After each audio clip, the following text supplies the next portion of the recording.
جو انصاف student federation ہے اور جو آرگنائزیشنز ہیں، آپ سب لوگ تیار ہو جائیں میری کال کے لیے، اور میں کسی وقت بھی یہ کال دے سکتا ہوں اور اس کال پہ ایکشن کرنا ہوگا۔ اس کال کے نتیجے میں کیا کرنا ہوگا؟ گھروں سے باہر نکلنا ہوگا، سڑکوں پہ نکلنا ہوگا، اسلام آباد کا رخ اختیار کرنا ہوگا، یہ انہوں نے بالکل بھی کلیریفائی نہیں کیا۔ لیکن پھر انہوں نے یہ کہا کہ یہ حکومت آپ نے دیکھا کہ الیکشن سے دھوڑ رہی ہے، کیونکہ این 2-3 دن پہلے ان کو پتا چلا کہ بائی الیکشن سے ان کو پتا چل گیا، کیونکہ پنجاب میں ویسے بھی 3 یا 4 جگہوں پہ بائی الیکشنز ہونے تھے، ان 9 نشستوں کے بائی الیکشن سے ہٹ کے جو کہ 2 اکتوبر کو ہونے تھے، جہاں ریزگنیشنز ایکسیپٹ کر لیے گئے تھے 11 پی ٹی آئی کے کینڈیڈیٹس کے۔ اور یہ بھی تھوڑا سا آپ کو بتا دوں کہ اب سے کوئی 1-1.5 گھنٹہ پہلے اسلام آباد ہائی کورٹ کے چیف جسٹس جناب جسٹس اطہر من اللہ نے پی ٹی آئی کے ایک رکن اسمبلی کی جو درخواست تھی، غالباً عبدالشکور ان کا نام تھا، اس درخواست کے اوپر انہوں نے الیکشن کمیشن آف پاکستان کے اس نوٹیفیکیشن کو سسپینڈ کر دیا جس میں بائی الیکشن کروانے کا اعلان کیا گیا تھا، اور جس میں جو 11 ریزگنیشنز تھے تحریک انصاف کے، جو سلیکٹو ریزگنیشن کیے گئے تھے، جس میں ڈاکٹر شیریں مزاری بھی تھیں، جس میں فاروق حبیب تھے، جس میں جس میں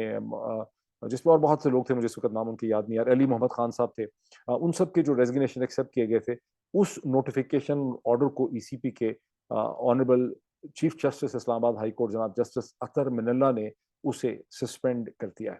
اب اس کے 2 پہلو ہیں۔ ایک تو یہ ہے کہ پاکستان کی عدالتیں جو ہیں وہ ان کی وہی صورتحال ہے جو کسی شاعر نے کبھی کہا تھا کہ جہاں میں اہل ایمان صورت خورشید جیتے ہیں، یہاں نکلے یہاں ڈوبے وہاں نکلے، سم تھنگ لائک دیٹ، مجھے ٹھیک یاد نہیں ہے، جہاں میں اہل ایمان صورت خورشید جیتے ہیں، ادھر ڈوبے ادھر نکلے والی صورتحال ہے۔ تو عدالتوں کو جہاں موقع ملتا ہے وہاں وہ ایک کریکٹیو ڈیسیجن بھی کرتی ہیں، لیکن جب آپ لوگ عدالتوں کو بہت زیادہ، ہم سبھی کرتے ہیں لیکن آپ لوگ مجھ سے بہت زیادہ کرتے ہیں، میں خیر اس طرح سے نہیں کرتا، لیکن جب آپ عدالتوں کو بہت زیادہ یا جج صاحبان کو تنقید کا نشانہ بناتے ہیں، ان پہ کئی دفعہ لوگ اٹیک کرتے ہیں، سخت زبان بھی استعمال کرتے ہیں، تو آپ کو کم از کم یہ ذہن میں رکھنا چاہیے کہ پاکستان میں عدالتیں آزاد نہیں ہیں، کبھی بھی آزاد نہیں تھیں، ان کے اوپر طرح طرح کے انفلوئنسز ہیں، اور عدالتیں کہیں ان انفلوئنسز کو ایکسیپٹ کرتی ہیں، کہیں ان سے دامن بچا کے نکل جاتی ہیں۔ تو آپ ایک کلیئرلی دیکھیں گے کہ آپ کو پیٹرن نظر آئے گا پاکستان کی جوڈیشری کا،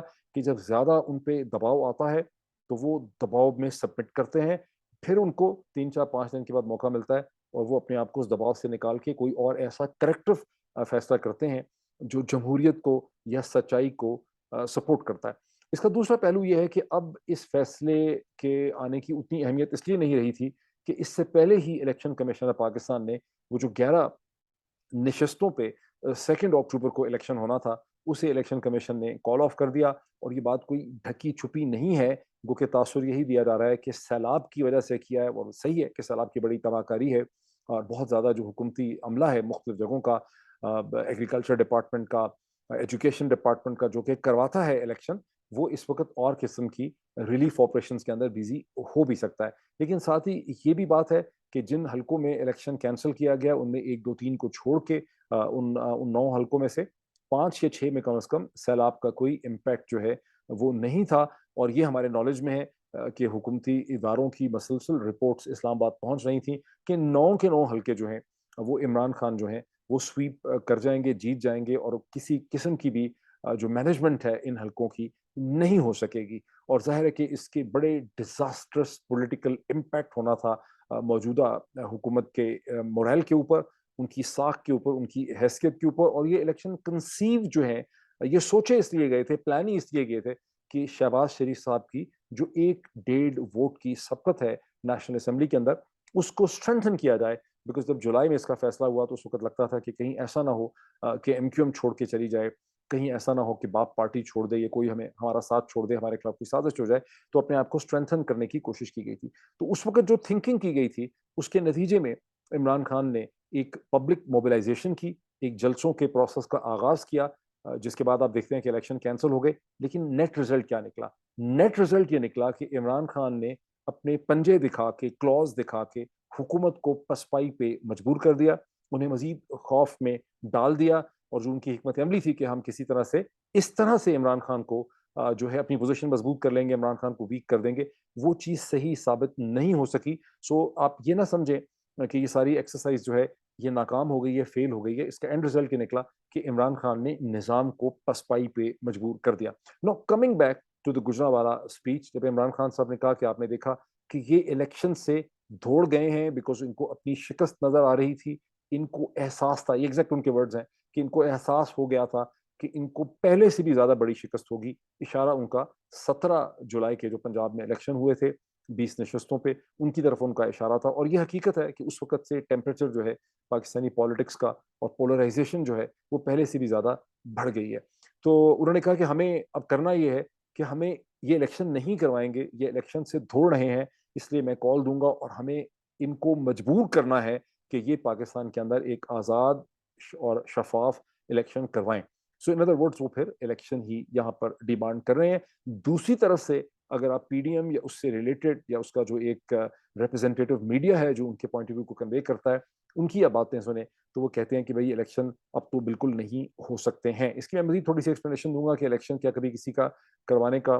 پلان تھا بھی کہ نہیں تھا, لیکن بہرحال وہ کہتے ہیں کہ دیکھیں اب تو سیلاب کی اتنی تباہ کاریاں ہیں, اب الیکشن کیسے ہوں گے. میں نے تو یہ بھی سنا ہے کسی کو کہتے ہوئے کہ الیکشن تو شاید اگلے سال بھی کیسے ہوں گے, کیونکہ اگلے سال بھی پریڈکشن ہے کہ فلڈ آ سکتا ہے, تو اگلے سال بھی الیکشن جو ہے وہ کیسے ہوں گے. بٹ عمران خان صاحب کا کہنا ہے کہ ہمیں ان سے زبردستی الیکشن کروانے ہوں گے. یہ سب کچھ کہنے کے بعد اچانک وہ پینتر بدلتے ہیں آخری 5 منٹ میں, 4 منٹ میں, اور وہ کہتے ہیں کہ میں اب ان لوگوں سے مخاطب ہوں جو پاکستان میں جو پاورفل لوگ ہیں, جو ایگزیکٹ ورڈز ان کے تھے کہ میں ان سے مخاطب ہوں جو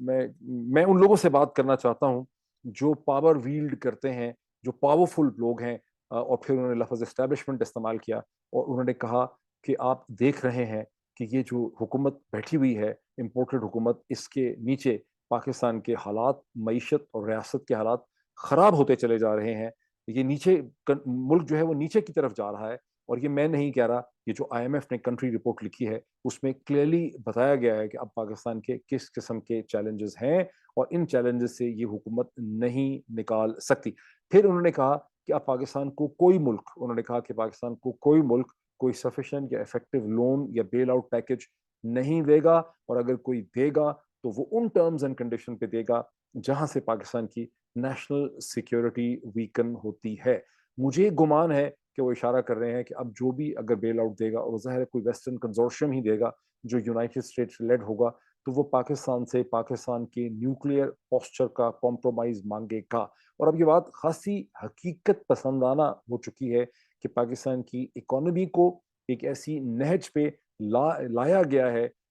کہ, اور جو اس میں ریکوری کے چانسز آپ کو نظر آ رہے تھے 2020 اور 21 کے درمیان میں جس قسم کی ایک ایفرٹ کی گئی تھی, وہ کولیپس ہو چکی ہے. یہاں یہ بھی کہنا ضروری ہے کہ 2014 اور 2017-18 کے درمیان میں بھی پاکستان کی اسٹیبلشمنٹ جو ہے وہ اس وقت یہ محسوس کرتی تھی, اور بھی اکانومسٹ خاص کر کے اسٹیبلشمنٹ کے جو ایک تھنک ٹینکس ہیں انٹرنل, وہ محسوس کرتے تھے کہ پاکستان کو ایک ایسی ڈائریکشن پہ اکنامکلی لے جایا جا رہا ہے, اس کے ڈیٹ برڈن کو اتنا بڑھایا جا رہا ہے کہ پاکستان بینکرپسی کے ایج پہ کھڑا ہو جائے گا. اور جب بالکل بینکرپٹ ہو جائے گا تو اس وقت جو انٹرنیشنل فائنینشیل پاورز ہیں, جو بیسکلی اسٹریٹجک پاورز بھی ہیں, وہ پاکستان کے نیوکلیئر پوسچر پہ, اس کے اسٹریٹجک پوسچر کے اوپر, اس کی جو پوری پوزیشن ہے اس پہ کمپرومائز سیک کریں گے. اور جو ایفرٹ کی گئی تھی, جس ایفرٹ کو بہت کنٹروورشل سمجھا جاتا ہے, جو پی ایم ایل این کی حکومت کے خلاف اس وقت کی اسٹیبلشمنٹ کی ایفرٹ تھی, اس کی مین تھرسٹ یہ تھی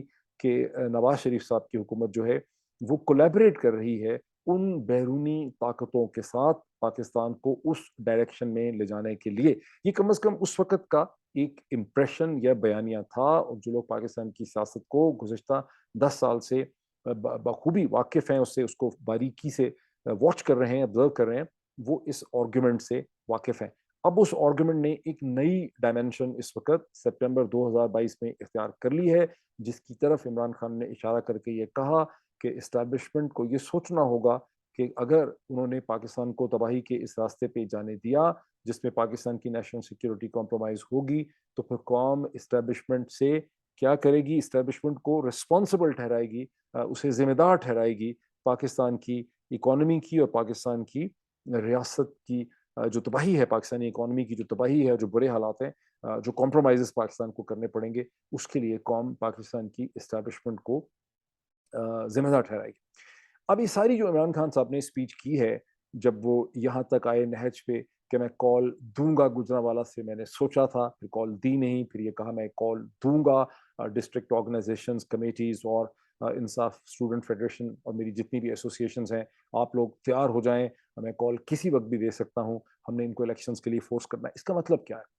دیکھیں، پولیٹیکل ریٹرک کو انڈرسٹینڈ کرنا ہوتا ہے۔ پاکستان میں اب ایک روش یہ ہے کہ پولیٹیکل ریٹرک کو اس کے ایگزیکٹ ورڈز کاپی کر کے اس پہ کنٹمپٹ کا کیس کر دیں، دہشت گردی کا کیس کر دیں، آپ یہ کہیں دیکھیں اس نے تو یہ کہا کہ میں مار ڈالوں گا، قتل کر دوں گا، چھوڑوں گا نہیں، وغیرہ وغیرہ۔